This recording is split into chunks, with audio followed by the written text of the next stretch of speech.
우리가 방금 에스라서 말씀을 읽었는데요. 에스라서 말씀은 구약 시대의 가장 마지막에 쓰여진 말씀 중에 하나입니다. 이 구약 마지막 시대에 쓰여진 책들의 공통점이 있는데요. 이 책들은 어떤 배경 가운데서 쓰여졌냐면, 남유대가 바벨론에 의해서 망하게 되고, 이제 바벨론 포로로 잡혀갔던 백성들이 70년이라는 긴 세월이 지난 후에 다시 고향 땅에 되돌아오게 되어서 이제 모든 것을 다시 시작해야 하는 때에, 그 시점에서 하나님께서 주신 말씀들이라는 것입니다.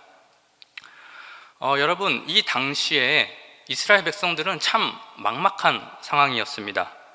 그동안 자신들이 일궈놨던 모든 것들이 다 무너진 상태였습니다.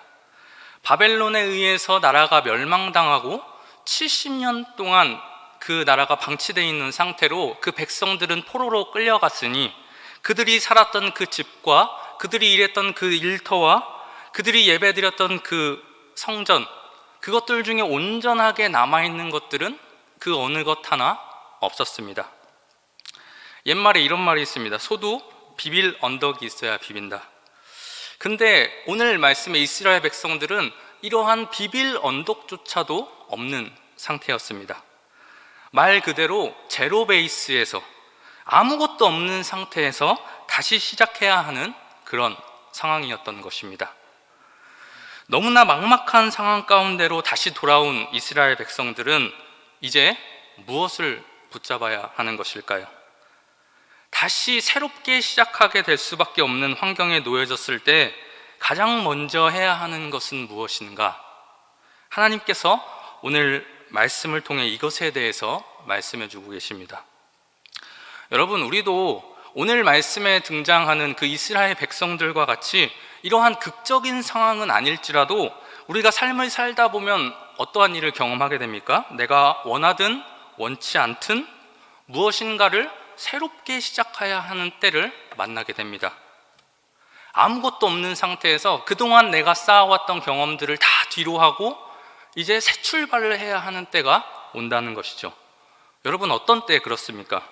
우리 어린 자녀들 같은 경우에는 이제 유치원을 졸업하고 초등학교에 진학할 때 새로운 시작을 하게 됩니다. 중학교, 고등학교를 입학하게 될 때 또 새로운 시작을 하게 됩니다. 특히 고등학교에서 대학교로 넘어갈 때 우리 어린 자녀들이 아주 큰 새로운 시작을 하게 되죠. 왜 그렇나요? 이제 어린아이의 삶을 뒤로 하고 성인으로서의 새로운 삶을 시작하기 때문입니다. 성인이 된 이후에도 우리는 계속해서 다시 시작해야 하는 상황에 맞닥뜨리게 됩니다. 남자의 경우에는 어디를 가게 되죠? 성인이 된 이후에 군대를 가게 됩니다. 군대를 입대하면 우리 남성분들 다 아시죠? 이전과는 비교할 수 없는, 경험해보지 못했던 완전히 다른 세계에 들어가게 됩니다. 그뿐만이 아니라 군대를 전역한 이후에도 직장을 얻게 될 때 새로운 시작을 하게 되고요, 또 이직을 할 때 새로운 시작을 하게 됩니다. 그 이전의 경험들을 다 내려놓아야 하는 그러한 경험들을 하게 되죠. 그뿐만이 아니죠. 결혼을 해야 돼도 마찬가지고요, 결혼을 할 때도 마찬가지고요, 자녀를 낳을 때도 마찬가지입니다. 그리고 나이가 들어서 그동안 열심히 일했던 직장을 은퇴하고 그 이후에 새로운 삶을 살아갈 때도 마찬가지죠. 이처럼 우리의 인생은 우리가 원하든 원치 않든 새로운 시작을 해야 될 때를 만나게 됩니다. 그런데 여러분은 어떻습니까? 이 새로운 시작, 다시 시작한다는 것, 여러분은 즐거우신가요? 아마 여러분 대부분이 다 경험하셨다시피 다시 시작한다는 것은 참 그렇게 유쾌하지만은 않습니다. 대부분 우리는 다시 시작해야 한다고 할 때 두려운 마음을 가지고 그것을 겁내곤 합니다. 왜 그런가요? 새로운 것을 시작한다는 그 기대감보다 내가 이전 동안 계속해서 그동안 오랜 시간 동안 쌓아왔던 그 경험과 노하우들, 그런 모든 것들이 이제 다 소용이 없어지기 때문이죠. 이전에 쌓아왔던 경험들이 더 이상 나에게 어떠한 도움도 주지 못하기 때문입니다. 새로운 시작점에서는 우리가 이전의 경험들을 의지할 수 없기 때문에 우리는 새로운 시작을 두려워하곤 합니다. 그렇기 때문에 우리는 새로운 시작 앞에서 우리는 확신이 없고 또 자신감이 없는 그러한 모습을 보이곤 합니다. 그런데 오늘 말씀에서는 그러한 때 우리가 붙잡아야 할 것이 있다라고 이야기하고 있습니다. 특별히 코로나로 인해서 이전과는 완전히 다른 삶을 살게 된 우리들에게 오늘 말씀은 이러한 때에 우리가 무엇을 붙잡아야 한다고 말하고 있을까요? 무엇을 붙잡아야 이 새로운 시기, 다시 시작해야 하는 이때를 잘 넘어가고 잘 이겨낼 수 있을 것이라고 말할까요? 오늘 말씀을 통해 이것에 대해서 함께 좀 나눠보도록 하겠습니다. 첫 번째로 다시 시작하는 때에 우리가 붙잡아야 할 것은 하나님의 신실하심입니다. 에스라 1장은 이렇게 시작을 합니다. 에스라서 1장 1절과 2절 말씀 우리 같이 한번 읽어보겠습니다. 시작.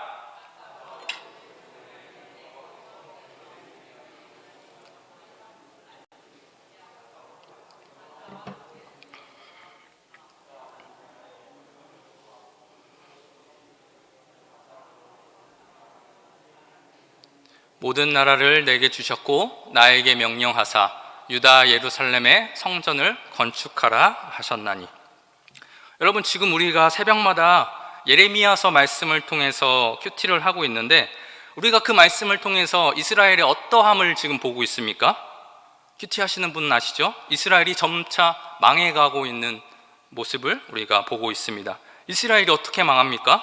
먼저 북이스라엘이 아수르에 의해서 망하게 되고 그 이후에 남유다가 바벨론에 의해서 망하게 되는데 이들은 망하면서 어떻게 됩니까? 바벨론의 포로로 모두들 잡혀가게 됩니다.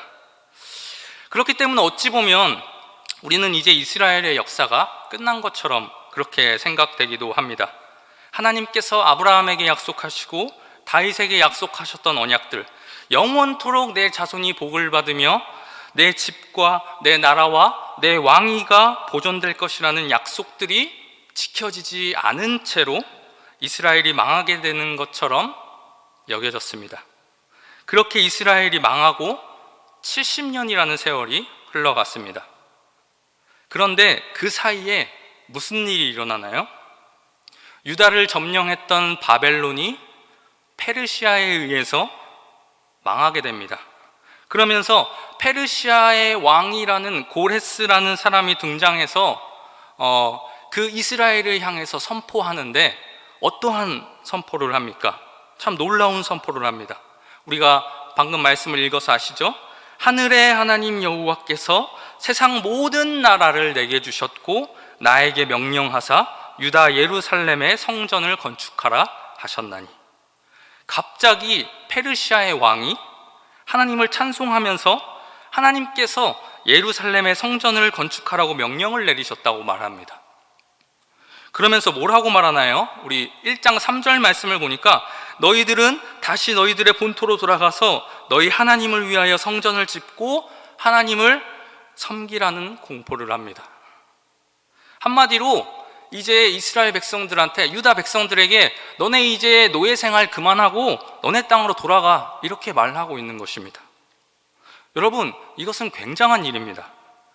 사실 유다 백성들에게 있어서 그들을 지배하는 나라가 바뀐다는 것은 어찌 보면 굉장히 위험해질 수도 있는 상황이었습니다. 여러분, 그렇지 않습니까? 바벨론은 그래도 노예 생활을 하게 할지언정 그들의 이스라엘 백성들의 목숨은 살려주었습니다. 그리고 그들을 멸절시키지는 않았습니다. 그런데 이제 그러한 정책을 가졌던 그 바벨론이 망하게 된 것입니다. 그리고 이제 새로운 페르시아라고 하는 나라가 그들을 다스리게 된 것입니다. 이스라엘 백성들은 어찌 보면 불확실함 속에 놓여진 것입니다. 이제 페르시아 왕이 정하는 대로 페르시아 왕이 정하는 그 정책에 따라 유다 백성들의 운명이 결정되는 것입니다. 그 왕의 말 한마디에 의해서 그들 모두는 다 죽을 수도 있고 그 모두는 다 살 수도 있었습니다. 그리고 그들 모두는 이전보다 훨씬 더 강도 높은 노예 생활을 해야 될 수도 있었고 반대로 훨씬 더 편한 노예 생활을 할 수도 있었습니다. 어쨌든 이들은 뭐가 어떻게 될지 아무도 알 수 없는 그런 불확실한 상황 속에 던져졌던 것입니다. 여러분 한번 생각해 보시기 바랍니다. 여러분이 이 당시에 유다 백성이었다면 얼마나 불안했을까요? 왕의 말 한마디에 우리의 운명이 얼마든지 바뀔 수 있습니다. 왕이 너희는 더 이상 필요 없으니까 모두 다 죽이라고 하면 그날부로 우리는 모두 다 죽게 되는 것입니다. 그런데 놀랍게도 그 페르시아의 황제가 뭐라고 선언을 한다고요? 에스라 1장 3절과 4절 말씀을 우리 다 같이 한번 읽어보겠습니다. 시작. 이스라엘의 하나님은 참 신이시라. 너희 중에 그의 백성된 자는 다 유다 예루살렘으로 올라가서 이스라엘의 하나님 여호와의 성전을 건축하라. 그는 예루살렘에 계신 하나님이시라. 그 남아있는 백성이 어느 곳에 머물러 살든지 그곳 사람들이 마땅히 은과 금과 그 밖의 물건과 짐승들을 도와주고 그 외에도 예루살렘에 세울 하나님의 성전을 위하여 예물을 기쁘게 드릴지니라 하였더라. 너희들은 다 예루살렘에 올라가서 성전을 건축해라. 내가 거기에 필요한 모든 그 물질들을 다 제공해 주겠다. 돈과 재물과 나무와 돌들 내가 다 도와줄 테니까 너희는 돌아가서 성전을 지어라 라고 말하고 있는 것입니다. 이것은 엄청난 선언이 아닐 수 없습니다. 어떻게 이런 일이 가능할까요? 인간적인 생각과 인간적인 계산으로는 도저히 나올 수 없는 그러한 왕의 선언 아닙니까? 어떻게 이것이 가능했을까요? 성경은 우리에게 말하고 있습니다. 에스라서 1장 1절 여호와께서 예레미야의 입을 통하여 하신 말씀을 이루게 하시려고 바사왕 고레스 왕의 마음을 감동시키매. 누가 하셨다고요, 여러분? 하나님께서 그의 백성들에게 예전에 그의 백성들의 선조들에게 하신 그 약속을 지키시기 위해서 오늘날 고레스의 왕의 마음을 만지셨다고 말하고 있습니다. 70년이라는 긴 세월이 지났지만 신실하신 하나님께서는 단 하루도 그의 백성들을 잊지 않으시고 그들과 맺은 언약까지도 잊지 않으셨던 것입니다. 그렇게 이스라엘 백성들은 이제 새로운 시작을 하면서 이 신실하신 하나님을 붙잡아야 했습니다. 신실하신 하나님께서는 그의 백성들과 맺은 언약을 절대 잊지 않으시고 끝까지 그 언약을 성취하시는 분이셨기 때문입니다. 여러분, 이것은 우리도 마찬가지입니다. 히브리서 13장 5절에서 하나님께서 우리에게 약속의 말씀을 주셨습니다. 우리에게 어떠한 약속을 주셨습니까? 히브리서 13장 5절 말씀을 같이 한번 읽어보도록 하겠습니다. 히브리서 13장 5절 말씀 제가 읽어드리도록 하겠습니다. 그가 친히 말씀하시기를 내가 결코 너희를 버리지 아니하고 너희를 떠나지 아니하리라 하셨느니라. 다시 한번 읽어드리겠습니다. 그가 친히 말씀하시기를 내가 결코 너희를 버리지 아니하고 너희를 떠나지 아니하리라 하셨느니라. 어떠한 약속을 주신 것입니까? 어떤 어려운 순간에도 무엇 하나 의지할 것 없는 다시 시작해야 하는 그러한 순간에도 내가 결단코 너를 버리지 않겠다. 너를 떠나지 않겠다. 이 말씀을 우리에게 하시는 것입니다. 여러분, 우리가 아무것도 의지할 수 없는 그 순간에 우리가 무엇을 붙잡아야 합니까? 이 약속을 주시고 이 약속을 신실하게 이행하시는 그 하나님을 붙잡아야 합니다. 여러분, 혹시 지금 새로운 시작 앞에 서 계십니까? 정말 예상치도 못했고 원치도 않았던 그러한 새로운 환경에 발을 디뎌야 하는 그런 자리에 있습니까? 그럴 때 우리는 어떻습니까? 정말 막막하고 두렵습니다. 그런데 오늘 말씀은 우리에게 이야기합니다. 그때 붙잡아야 할 게 있는데 바로 하나님의 신실하심을 그때 붙잡으라고 이야기하고 있습니다. 이스라엘 백성들과의 그 언약, 그 약속을 지키기 위해서 한 왕의 마음을 움직이시고 세계의 역사를 바꾸신 그 하나님께서 여러분들에게 하신 그 약속의 말씀을 마찬가지로 지키시기 위해서 그분께서는 어떠한 일도 하실 수 있는 분이시라는 것을 여러분 잊지 않으시길 바랍니다. 그것을 믿으면서 담대하게 살아가시는 여러분들 바랍니다.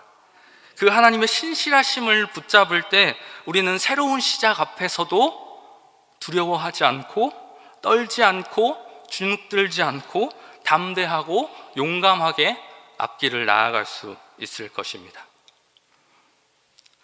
두 번째로 우리가 다시 시작할 때 붙잡아야 할 것이 있는데 그것은 무엇이냐? 그것은 하나님이 중심이 된 삶입니다. 바벨론에서 포로의 삶을 살다가 돌아온 이스라엘 백성들에게 하나님께서 가장 먼저 내리신 명령이 어떤 명령인 줄 아십니까? 오늘 본문 말씀에도 우리가 잠깐 나오는데요, 그 명령은 다름 아닌 하나님의 성전을 지으라는 것이었습니다. 하나님께서는 고향으로 돌아온 이스라엘 백성들이 다른 그 무엇보다 하나님의 성전을 먼저 짓기를 원하셨습니다. 그런데 여러분이 이스라엘 백성이라고 생각하고 한번 생각해 보십시오. 가장 이제 포로 생활을 마치고 고향 땅으로 돌아왔는데 다른 것 먼저 짓지 말고 성전부터 지으라고 말씀하십니다. 여러분, 당장 지금 잠잘 곳도 없고요, 당장 먹을 것도 없고 일터도 다 망가져 있습니다. 그런데 하나님께서는 그 집도 먼저 짓지 말고 그 일터도 다시 복구하지 말고 하나님의 성전을 지으라고 말씀하시는 것입니다. 그런데 사실 인간적인 생각으로 우리가 성전을 먼저 짓기란 쉽지가 않습니다. 이스라엘 백성들도 그러한 생각은 마찬가지였던 것 같습니다. 그래서 이스라엘 백성들은 어떤 것부터 먼저 합니까? 우리가 학계 말씀을 읽어보면 아시죠? 이스라엘 백성들은 하나님의 성전보다도 지금 내가 당장 먹고 살기 바쁘고 잠자야 할 곳이 있으니 내 집부터 지을게요, 내 일터부터 복구할게요, 그 이후에 하나님의 성전을 짓겠습니다 하고 하나님의 성전 짓는 것을 나중으로 미룹니다. 그러한 이스라엘의 백성들을 두고, 이스라엘의 그 결정을 두고 하나님께서 이스라엘 백성들을 꾸짖으시는데 학개서 1장 4절에서 이렇게 말씀하십니다. 이 성전이 황폐하였거늘 너희가 이때에 판벽한 집에 거주하는 것이 옳으냐라고 말씀하십니다. 여러분, 왜 하나님께서 이렇게 그들을 꾸짖으신 것일까요? 왜 하나님께서는 그들에게 자신들의 집을 먼저 짓지 말고 하나님의 집을 먼저 지으라고 하시는 것일까요? 그것은 하나님께서 이스라엘 백성들로 하여금 이제 새로운 시작을 하게 하셨으니 이제 그들이 새로운 삶을 살기 이전과 똑같은 방식으로 살지 말고 이전과는 다른 삶을 살라고 그들에게 말씀하시는 것입니다. 여러분, 이스라엘 백성들이 그 땅으로 돌아오기 전, 그들의 나라가 멸망하기 전 70년 전에 그들의 삶은 어땠습니까? 그들이 바벨론에 의해서 멸망당하기 전 그들의 삶의 모습은 어땠나요? 그들은 멋있는 성전에서 수시로 하나님께 제사를 드리면서 하나님께 예배 드렸습니다. 하지만 우리 말씀을 통해 잘 알고 있죠? 그들의 중심은 어땠습니까? 정말로 온전히 하나님을 기뻐하면서 마음과 전심을 다해 하나님께 예배하고 제사했나요? 그렇지 않았죠? 그들의 중심에는 하나님이 없었습니다. 그냥 예배라는 의식만 치룰 뿐 그들은 하나님을 전심으로 찾지 않았습니다. 그래서 하나님께서는 그런 그들을 가증히 여기셔서 바벨론으로 하여금 그들을 멸망당하게끔 하신 것입니다. 그러한 이스라엘 백성들의 이중적인 모습으로는 메시아를 맞이할 수 있는 백성들이 될 수 없었기 때문에 하나님께서 그들을 하나님의 땅에서 추방시키셨던 것입니다. 그래서 하나님께서는 다시 시작하는 이스라엘 백성들로 하여금 다른 것을 먼저 하지 말고 다른 것 하는 거, 너희 집 짓는 거, 일터를 복구하는 것은 이전에 70년 전 너희 선조들이 했던 삶의 방식과 똑같은 것이다. 그러니 너희는 그들과 똑같은 삶을 사는 것이 아니라, 그들과 똑같은 삶의 방식을 가지고 살아가는 것이 아니라 그들과 다른 삶의 방식을 살아가라 라고 오늘 말씀하고 계시는 것입니다. 너희 조상들은 하나님 중심의 삶을 살지 못했다. 종교적으로 살면서 성전은 다녔을지 모르지만 하나님 중심으로 살지 못했다. 그래서 선조들이 그렇게 되었는데 너희도 그들과 똑같이 되어서는 안 된다. 전에는 계속해서 이어져 온 관통과 관습과 전통 때문에 그러한 모습을 바꾸지 못했지만 이제는 새로운 시대가 되었으니 이전의 그 모습들을 내려놓고 새로 시작해라 라고 말씀하시는 것입니다. 새로 시작할 때에 하나님의 일부터 해라. 하나님 중심의 삶을 살아라. 지금은 할 수 있다. 그때는 하지 못했지만 모든 것이 다 엎어져 버리고 제로 베이스가 된 지금은 할 수 있다라고 하나님께서 말씀하시는 것입니다. 여러분, 초등학생들의 실험 중에 이러한 실험이 있습니다. 각기 다른 사이즈의 돌을 어떤 한 병에 넣을 때 어떤 순서로 넣어야 이 병에 이 돌들을 빈틈없이 넣을 수 있을까요? 작은 모래부터 먼저 넣고 이 병에 나중에 큰 돌을 넣으려고 하면 모든 돌들을 결코 넣을 수 없습니다. 절대로 그 병을 가득 채울 수 없습니다. 무엇부터 먼저 넣어야 됩니까? 큰 돌을 먼저 넣고 점차 작은 돌을 넣어야지 큰 돌의 빈틈을 작은 돌들이 채우면서 그 병을 가득 채울 수 있습니다. 하나님께서 이스라엘 백성들에게 이것과 똑같은 이야기를 하고 계신 것입니다. 야, 너네 이전에는 작은 돌부터 채워 넣으려고 하다가 정작 너네한테 중요한 큰 돌을 넣지 못했지? 그런데 지금은 이전에 넣어뒀던 그 모든 돌들이 다 엎어져 버렸으니 다시 시작하는 때가 되었으니 이번에는 이전과 똑같이 그렇게 작은 돌들부터 넣는 실수하지 말고 큰 돌부터 먼저 넣으라는 것입니다. 먼저 하나님의 일을 하는 삶을 살고 하나님의 나라를 구하는 삶을 이번에는 살아라 라고 이야기하고 있는 것입니다. 이러한 하나님의 말씀에 이스라엘 백성들이 어떻게 합니까? 하나님의 말씀에 순종해서 이스라엘 백성들이 하나님 중심의 삶을 살기 위하여서 자신들의 집을 짓는 것을 멈추고 하나님의 성전을 짓기 시작합니다. 그러자 그때 하나님께서 그들을 책임져 주시고 그들에게 은혜를 주십니다. 어떤 은혜를 주십니까? 성전을 짓는 데 필요한 모든 환경을 열어주십니다.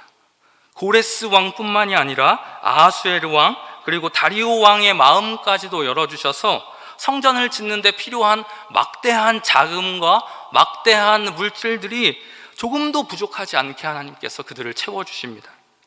그리고 대적들의 방해에도 불구하고 무사히 성전 건축이 이루어지게 하십니다. 그뿐만이 아닙니다. 형식적이었던 그들의 예배가 변하여서 오늘 말씀 22절 말씀과 같이 기쁨의 예배를 드릴 수 있게 하십니다. 더 이상 의식적으로 드리는 예배, 습관적으로 드리는 예배가 아니라 내 마음을 드리고 중심을 드리는 예배를 드리기 시작합니다. 사랑하는 여러분, 분명 인간적인 생각으로는 이스라엘 백성들이 고향 땅으로 돌아와서 먼저 집을 짓고 먼저 밭을 일구고 모든 것이 안정된 뒤에 하나님의 성전을 건축하는 것이 맞는 것이었습니다. 하지만 하나님께서는 다시 시작하는 그들로 하여금 자신들의 집보다 하나님의 성전을 먼저 짓게 하셨습니다. 그것은 하나님을 중심으로 하는 삶을 살 때에 하나님께서 그 삶을 어떻게 인도해 주시는지 그들로 하여금 알게 하기 위해서였습니다. 실제로 그들이 하나님의 말씀에 순종하여 성전을 지을 때 하나님께서는 그들에게 놀라운 은혜를 베풀어 주셨습니다. 그렇습니다, 여러분. 우리도 마찬가지입니다. 다시 시작해야 하는 시작점에 섰을 때 우리가 먼저 붙잡아야 할 것 무엇입니까? 우리의 직업을 안정시키는 것, 우리의 가정을 안정시키는 것, 내 집을 중축하는 것, 내 일을 완성하는 것 물론 중요합니다. 하지만 하나님께서 원하시는 것은 그것이 아닙니다. 하나님께서 우리에게 다시 시작해야 할 때 너희가 붙잡아야 할 것, 먼저 너희는 하나님의 의를 구하고 하나님의 나라를 구하라 라고 말씀하십니다. 마태복음 6장 33절에서 예수님께서도 우리에게 이렇게 말씀하셨습니다. 우리 다 같이 한번 읽어보겠습니다. 시작. 그런즉 너희는 먼저 그의 나라와 그의 의를 구하라. 그리하면 이 모든 것을 너희에게 더하시리라. 우리가 먼저 해야 할 일들 이 말씀에 잘 나와 있습니다. 하나님의 나라를 구하라. 하나님의 의를 추구하라. 하나님을 중심에 둔 삶을 살아라. 그리하면 하나님께서 이 모든 것을 너희에게 더하여 주실 것이다. 이전에는 못했을 수 있습니다.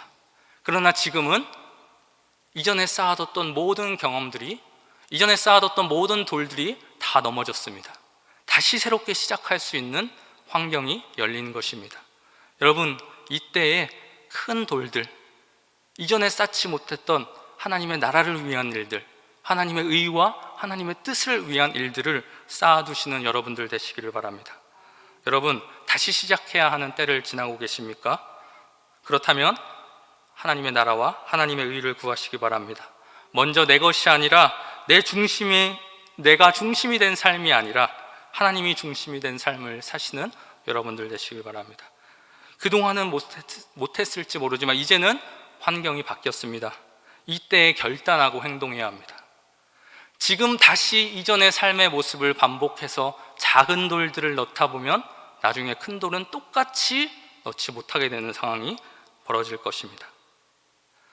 만약 우리가 이때에 하나님께서 기뻐하시는 하나님의 나라와 하나님의 의와 하나님의 뜻을 위한 삶을 살아가면 하나님께서 그러한 삶을 살아가시는 여러분들의 삶을 오늘 말씀의 이스라엘 백성들의 삶과 같이 책임져 주시고 여러분들에게 필요한 모든 것들을 다 공급해 주실 것입니다.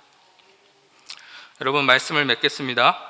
오늘 하나님께서는 포로 생활을 마치고 고향에 돌아와 다시 새로운 시작을 하는 이스라엘 백성들을 향해 먼저 신실하신 하나님의 신실하심을 붙잡으라고 말씀하십니다. 어떠한 일이 있어도 그 언약을 잊지 않으려 하시고 그 백성들을 지키시는 그 하나님께서 앞으로도 그들을 지켜주시고 돌봐주실 것이기 때문입니다. 그리고 다시 시작할 때에 하나님이 중심이 된 삶을 살라고 말씀하십니다. 하나님이 중심이 되고 하나님이 우선이 된 삶을 우리가 살아갈 때에 하나님께서 우리 삶의 모든 것을 책임져 주시겠다고 약속해 주셨습니다. 이 약속의 말씀들을 잘 기억하여서 다시 시작해야 하는 불안하고 막막한 상황 속에서도 담대하게 믿음의 길을 걸어 나아가시는 모든 대전중학교의 성도님들 되시기를 주님의 이름으로 축복합니다. 우리 기도하겠습니다. 우리 시간 오늘 말씀을 가지고 함께 기도하겠습니다. 우리 시간 기도하실 때에 하나님 아버지, 때로 우리의 삶에 이전에 우리가 쌓아뒀던 모든 경험들, 노하우들을 다 뒤로 하고 완전히 새롭게 시작해야 하는 순간들을 맞이할 때가 있습니다. 하나님, 그때에 우리가 다른 것이 아니라 언약에 신실하신 그 하나님을 붙드는 저희들 되게 하여 주시옵소서. 하나님이 중심이 된 삶을 살아가는 우리 모든 성도들 다 되어지게 하여 주시옵소서. 우리 이러한 기도 제목을 가지고 함께 합심으로 주님의 이름 한번 부르신 후에 기도하도록 하겠습니다. 주여, 사랑이 많으신 하나님 아버지 수요일